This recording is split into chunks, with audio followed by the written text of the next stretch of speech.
سال پہلے ایک صاحب آئے، نیو یارک سے آئے اور انہوں نے اپنا تعارف کروایا مکی مسجد میں بھائی امین صاحب رحمۃ اللہ علیہ. تو انہوں نے تعارف کروایا کہ میں یہ ہوں اور اس تنظیم سے بھی میرا تعلق ہے. یہودیوں کی ایک تنظیم تھی اور میں اس تبلیغ کے بارے میں معلوم کرنا چاہتا ہوں کہ لوگ بہت ڈرے ہوئے ہیں ان سے کہ ان کے پاس ہے کیا چیز ہے کہ یہ ایک ایسا خاموش انقلاب لے کر آ رہے ہیں ساری دنیا میں. وہ ہے کیا چیز ہے ان کے پاس؟ خیر وہ انہوں نے یہ آ کے بات کی، پھر وہ چلے گئے. انہوں نے اپنا پتہ دے دیا گزری میں، ڈیفنس میں، وہاں پر کا مکان.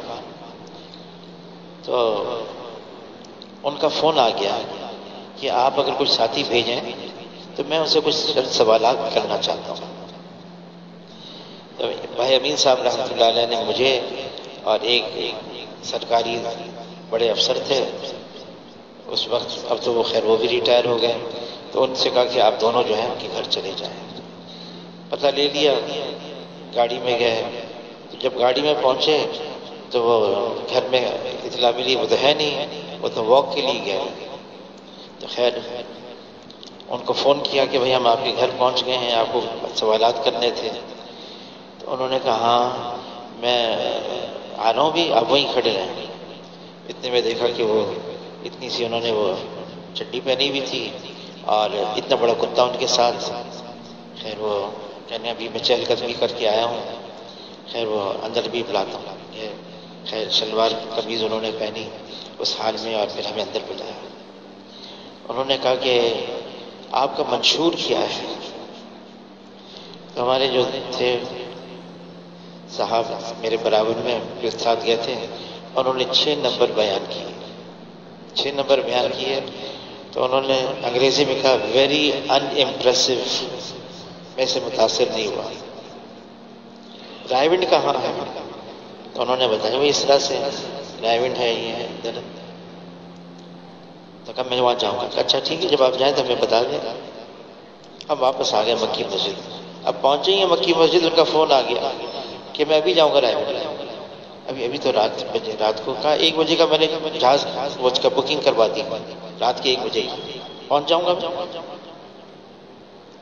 میں صبح 3 بجے رائے ونڈ میں ہوں گا. تم نے اچھا آپ کے لیے انتظام کرتے ہیں، کوئی سواری آ جائے ایئرپورٹ پر آپ کو لے کے جائے. تو کسی کے ذمے لگایا کہ بھائی ان کو رائے ونڈ لے کے جانا. تو کہنے لگے فون پہ میں راؤ عبد الوہاب صاحب سے بھی ملنا چاہتا ہوں. تو ہم تو ایسا نام لیں گے، حاجی صاحب کا نہیں لیتے تھے، راؤ عبد الوہاب. خیر انہوں نے یہ نام لیا. خیر چلے گئے. گرمیوں کا زمانہ تھا اور 3:20 پہ فجر کی اذان ہوتی تھی. صاحب ہم نے کہا ہم نے کارگزاری بعد میں بتائی. انہوں نے بعد میں کارگزاری سنائی کہ اس وقت اذان ہو رہی تھی فجر کی جب ہم رائے ونڈ پہنچے اور لوگ اپنی قمیض اتار کے لنگی میں اور وہاں سوئے ہوئے تھے. اذان ہوئی تو لوگ اٹھنے لگے. تو یہ سارا منظر دیکھیں یہ کیا ہو رہا ہے یہاں پر؟ یہ کون کیا ہے؟ یہ تو یہاں سو رہے تھے، اذان ہو گئی اب اٹھیں وضو کریں گے. اب پھر کیا ہوگا کہ کچھ نماز ہوگی. تو ان کو وہاں پر نماز کے لیے فجر کی نماز ہوئی، جماعت ہوئی. حاجی صاحب نے بیان شروع کیا. اب یہ ادھر ادھر دیکھیں، وہ دیکھا وہ مجمع رات مختصر مجمع سونے لگا، سو رہا ہے. بات بھی ہو رہی ہے اور بات بھی وہ کچھ سمجھ میں نہیں آ رہی تھی کیا بات کر رہی ہے. خیر مجمع بھی سو رہا ہے. تھوڑی دیر کے بعد انہوں نے دیکھا جو بیان کرنے والا وہ بھی سو گیا. اتنے حیران ہو گئی یہ کیا ہے، بیان کرنے والا بھی سو گیا اور سامنے جو مجمع بیٹھا یہ بھی سو رہا ہے. خیر وہ تو پہلی ویسی انہوں نے کہا تھا. واپس آ گئے. پھر فون کیا بھائی امین صاحب رحمۃ اللہ علیہ، وہی جماعت چلی جائے بھی گیا. کہ مجھے تو کچھ سمجھ بھی نہیں آئی. کہ وہاں گیا تو بیان کرنے والا بھی سو رہا تھا، جہاں سامنے جو بیان سنے وہ بھی سو رہے تھے اور بیان کیا ہو رہا تھا وہ بھی مجھے سمجھ میں نہیں آئی. لیکن میں حیران ہوں کہ اتنے ہم خائف کیوں ہیں آپ لوگوں سے، اتنے ڈرے بھی کیوں ہیں آپ لوگوں سے؟ آپ کے پاس تو کچھ بھی نہیں. بہرحال وہ واپس چلے گئے۔ حاجی صاحب بیان کرتے کرتے کرتے سو جاتے تھے، اور اکثر یہی ہوتا تھا، پھر جاگ جاتے تھے، سوتے سوتے پھر اٹھ جاتے، پھر جہاں سے بات ختم کی تھی نا، چھوڑی تھی، وہیں سے شروع کرتے تھے، وہیں سے شروع کرتے، اور بات کرتے رہتے۔ شروع میں جب گئے تھے تو حاجی صاحب کی بات 3 گھنٹے 4 گھنٹے یہاں تک کہ 5 گھنٹے بھی ہوتی تھی، وہ سلسلہ کھڑے ہو کر بات کرتے تھے، اور کوئی لاؤڈ سپیکر نہیں ہوتا تھا۔ یہ جو ہمارے بڑے ہیں،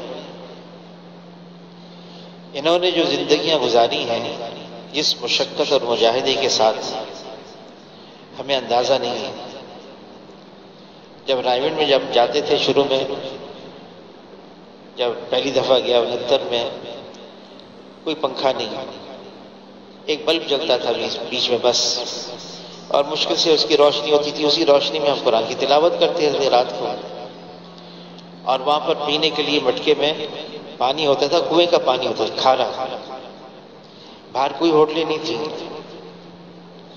اور دسترخوان بچھتا تھا، تو دسترخوان کو کچھ دیر کے لیے اس کی جو بھاپ ہوتی تھی وہ نکل جائے، پھر بعد میں اس کے پر دسترخوان پر آتے تھے۔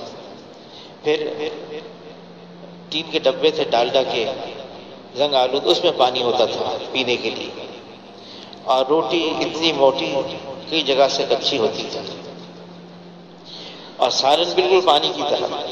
کبھی کبھار اس سالن میں چنے کی دال کا کوئی دانہ نکل آتا تھا، جس کو نکل آتا تھا وہ بڑا خوش ہوتا تھا، دکھاتا تھا، جو ساتھ بیٹھے ہوتے تھے کہ بھئی آج چنے کی دال کا دانہ نکل آیا ہے۔ جو مشقتیں اٹھائی انہوں نے۔ پھر حاجی صاحب صرف اپنے لیے نہیں، اوروں کو بھی ترغیب دیتے تھے، نہیں بھائی مشقت اٹھاؤ، ہمارے کام کی بنیاد قربانی ہے، مشقت ہے،